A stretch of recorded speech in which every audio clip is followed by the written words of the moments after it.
చూస్తే వచ్చే ఎన్నికలు ఈ 40 రోజుల్లో వచ్చే ఎన్నికల్లో క్లారిటీతో కనపడుతున్నది ఏంటంటే వైఎస్ఆర్ కాంగ్రెస్ పార్టీ జగన్మోహన్ రెడ్డి గారు మా అజెండా క్లారిటీతో కనపడుతుంది.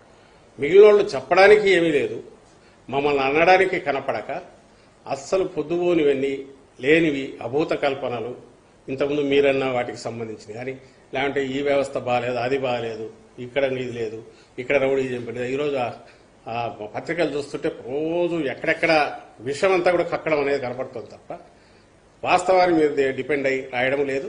రెండవది, నువ్వు అల్టిమేట్గా ప్రజలు నిన్ను ఏ బేసిస్ మీద నిన్ను ఎన్నుకోవాలని చెప్పడానికి నువ్వేం చేస్తావనేది చెప్పట్లా. అంటే చెప్పడానికి ఏం లేదు కాబట్టి బూతులు తిట్టడము లేదా ఇంకోటి చేయడము, ఇప్పుడు ఈసీకి ఏదో కంప్లైంట్లు ఇవ్వడం, ప్రెజర్ తెప్పించడము, ఇంకోటి దాన్ని ఏమంటాం, ఇవన్నీ చూపించి ప్రజలను ఈయనొద్దు కాబట్టి మమ్మల్ని ఎన్నుకోండిని అడ్డంగా ఒక అప్పీల్ చేయడము తప్ప మేము స్పష్టంగా ఇది చేయగలం, చేస్తున్నాం.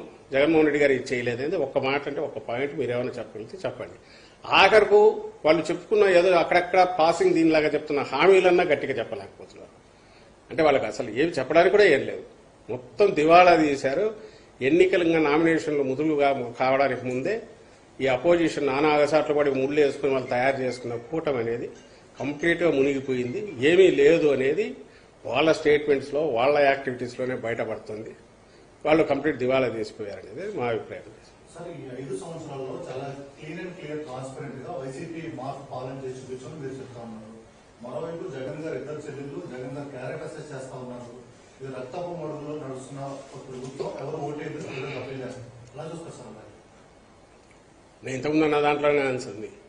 వాళ్ళు మొదలు పెట్టిన అందులో ఒకరేమో పార్టీ అధ్యక్షురాలుగా ఉన్నారు, కాంగ్రెస్ పార్టీ అధ్యక్షురాలుగా వాళ్ళు పెట్టుకున్నారు. ఆమె ముందు అక్కడ తెలంగాణలో ఎందుకు పార్టీ పెట్టారు, అక్కడ ఎన్నికలు వచ్చేంత వరకు తెలంగాణ నేను పెట్టిన గడ్డ కాబట్టి అక్కడే నేను పూర్తి ఇది ఉంటానని అక్కడ ఉండి అక్కడి నుంచి సడన్ గా మాయం అయిపోయి ఉన్నట్టుండి ఇక్కడ ప్రత్యక్షం కావడం అయిన తర్వాత అక్కడ ఎందుకు పెట్టారో ఆ స్టేట్కి నా జీవితం అంకితమని ఎందుకు వదిలేశారో ఆమె ఎక్కడా చెప్పలే, సంజయ్ శివలే. సరే ఏదో ఒక నేషనల్ ఎత్తిపోయి నేషనల్ పార్టీకి ఇక్కడ వచ్చారు కాబట్టి అదే ఆ అజెండా పెట్టుకున్నారంటే వచ్చిన రోజు నుంచి ఈ వ్యక్తిగతమైన దీనిలను తీసుకున్నారు. ఇంకొకరైతే దాన్ని ఏమంటారు మర్డర్కు సంబంధించి అది ఒక్కటి తీసుకుని ప్రజలకు అప్పీల్ చేస్తున్నారు. ప్రజాస్వామ్యం ఎవరు ఏ అప్పీల్ అయినా చేయొచ్చు, ప్రజలకు విజ్ఞప్తి చేయొచ్చు, డిమాండ్ చేయొచ్చు, స్వేచ్ఛ వాళ్ళకున్నంత వరకు వాడుకుంటారు. కానీ లిమిట్ దాటి కూడా క్యారెక్టర్ అసాసినేషన్కి వెళ్తున్నారు. కోర్టు పరిధిలో ఉన్న అంశాల గురించి కూడా అడ్డంగా అడ్డగోలుగా మాట్లాడుతున్నారు. ఈ రెండు రాంగ్ థింగ్సే, ఈ రెండు తప్పు. కానీ వెనక ఆడిస్తున్నది చంద్రబాబు నాయుడు. ఆయనకు ఎప్పుడైతే ఏం మాట్లాడడానికి ఏం లేవు, ఆయనకు చెప్పడానికి ఏమీ ఇది లేదు, ఆయన జగన్మోహన్ రెడ్డి గారిని వేరే రకంగా ఎదుర్కొనే శక్తి లేక అన్ని మాయలు అయిపోయాక ఆఖరి దీంట్లో ఈ మహిళలు ఇద్దరి మీద డిపెండ్ అయ్యి వాళ్ళను ముందు పెట్టి వాళ్ళతో కూడా అటాక్ చేయిస్తున్నారు. కానీ ప్రజలు అన్నీ గమనిస్తున్నారు. 5 ఏళ్ల వరకు లేని ఇప్పుడు ఎన్నికల సమయంలోనే ఉన్నట్టుండి ప్రజలకు అప్పీల్ చేసుకుంటూ ఎందుకు వచ్చినారు. ఈ 5 ఏళ్ల పాటు షణ్బమ్మ ఆమె అసలు దీని గురించి మాట్లాడని ఆమె ఎక్కడ ఈ రోజు ఉన్నట్టుండి వచ్చి ఎందుకు అంటున్నారు, ఈ రోజే రక్తపు దీంట్లో ఇదైపోయిందని ఎందుకు అనగలుగుతున్నారు, ఎట్లా ఏ రకంగా అంటున్నారు. ఏమీ రీజనింగ్ లేదు, ఏమీ లేదు. కేవలం మేము అంటున్నాం కాబట్టి వేయడానికి ఈనాడో ఆంధ్రజ్యోతో ఆ ఛానల్స్ ఉన్నాయి కాబట్టి దాంట్లో 4 రోజులు రిపీటెడ్ చేసి వాళ్ళకి నేను ఇంతకుముందు అన్నా కదా, నోరెత్తితే చంద్రబాబులో ఫస్ట్ డైలాగ్ వచ్చింది బాబాయి గొడ్డలి. ఎవరి బాబాయ్? ఆయన బాబాయి. ఆయన గొడ్డలతో ఇచ్చేసాడా?